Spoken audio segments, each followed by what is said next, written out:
Part 4 देखने से पहले दोस्तों, अगर अभी तक आपने इसके पिछले के तीनों पार्ट्स नहीं देखे हैं तो पहले उन्हें जाकर देख लेना। लिंक आपको डिस्क्रिप्शन बॉक्स या फिर ऊपर आई बटन में मिल जाएगा। पिछली वीडियोस में हमने देखा था कि कैसे माइकल एक एक करके सभी लोगों को दर्दनाक मौत देकर मार रहा था और अपने गर्लफ्रेंड सैम की मौत के बारे में सुनकर मैक्स को काफी झटका लगता है और अब वो माइकल से लड़ने का मूड बना लेता है। लेकिन जैसा कि हमें पता है कि माइकल को मारना इतना भी आसान नहीं है, इसलिए जैसे ही मैक्स माइकल को मारने के लिए जाता है तभी माइकल उसका हाथ पकड़कर उसका हाथ काट देता है और फिर उसे वो उसके सीने के अंदर घुसा देता है। और मैक्स समझ गया था कि अगर वो माइकल के पास रहेगा तो माइकल उसे और भी दर्द देगा, इसीलिए वो धीरे धीरे वहाँ से जाने लगता है। चलिए अब आगे की स्टोरी देखते हैं। और मैक्स के वहाँ से जाते ही माइकल भी मैक्स के पीछे पीछे जाने लगता है, क्योंकि उसे पता था कि मैक्स अब जहाँ पर जाएगा वहीं पर उसे बाकी के लोग भी छुपे हुए मिल जाएंगे। और होता भी कुछ ऐसा ही है। मैक्स मदद की उम्मीद लेकर गुल्ली गुल्ली और सिंथिया के पास जाता है, लेकिन उल्टा ये लोग उसकी दर्दनाक हालत देखकर काफी घबरा जाते हैं और गुल्ली सिंथिया वहाँ से भागने लगते हैं, जिससे बुल्ली को ऐसा लगता है कि शायद माइकल वहाँ पर आ गया है, इसीलिए वो भी कूदकर वहीं पर छुप जाता है।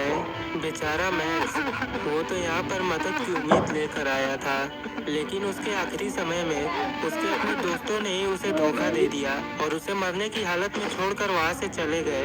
लेकिन अच्छी बात तो ये थी कि माइकल के वहाँ पहुँचने से पहले ही मैक्स ने अपना दम तोड़ दिया, वरना अगर उसके मरने से पहले माइकल वहाँ पर आ जाता तो वो उसे और भी दर्द देता।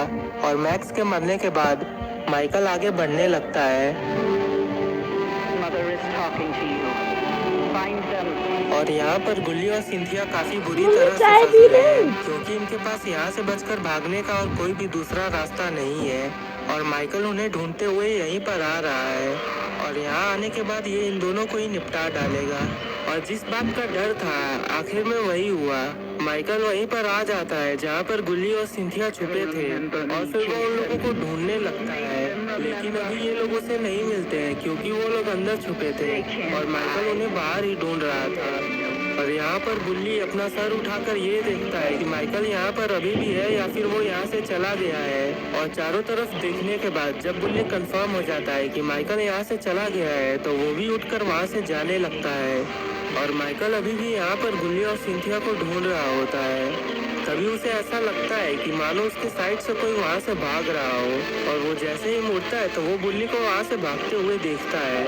उसके बाद माइकल भी बुल्ली के पीछे पीछे जाने लगता है। गुल्ली और सिंथिया तो बार बार बचे हैं, वरना अगर माइकल उन लोगों को देख लेता तो वो दोनों लोगों को मार डालता, लेकिन अब बेचारा बुल्ली फंस गया है। माइकल उसके पीछे पीछे ही भाग रहा है और बुल्ली भी माइकल को अपने पीछे पीछे आते हुए देखकर काफी घबरा जाता है, जिससे उसका बैलेंस बिगड़ जाता है और सोफे में टकराकर वो नीचे गिर जाता है। अगर कुछ ही देर में बुल्ली की मदद नहीं की गई तो माइकल उसे भी मार डालेगा और फिर माइकल बुल्ली को मारने जाता है, लेकिन तभी अचानक से किसी ने उसको गोली मार दिया था।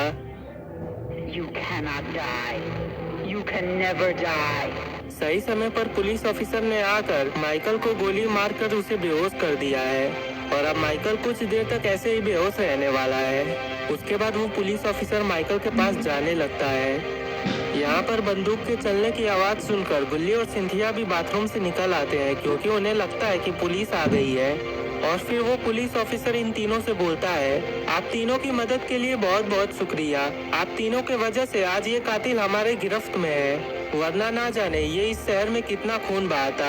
हम आपको जबान दे रहे हैं कि हम आपके दोस्तों के मरने का बदला इससे जरूर लेंगे और इन्हें मौत की सजा दिलवाएंगे। अच्छा तो हम यहाँ से चलते हैं, क्योंकि हमें इसके होश में वापस आने से पहले यहाँ से जाना होगा, वरना फिर इन्हें रोकना बहुत ही मुश्किल हो जाएगा। उसके बाद वो पुलिस ऑफिसर माइकल को अपनी गाड़ी में लेटाकर वहाँ से जाने लगता है।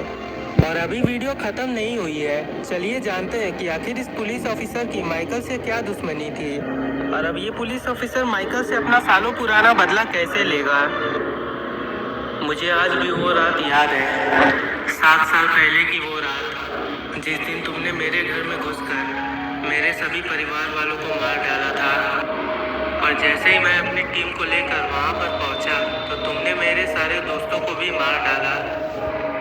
मुझे नहीं पता है कि तुम्हारी मुझसे क्या दुश्मनी थी, जिस वजह से तुमने मुझे उस रात 7 सालों तक घुट घुट कर रहने के लिए जिंदा छोड़ दिया और तुम्हें शायद ये अंदाजा भी नहीं है कि कैसे कैसे मैंने इन 7 सालों को घुट घुट कर काटा है।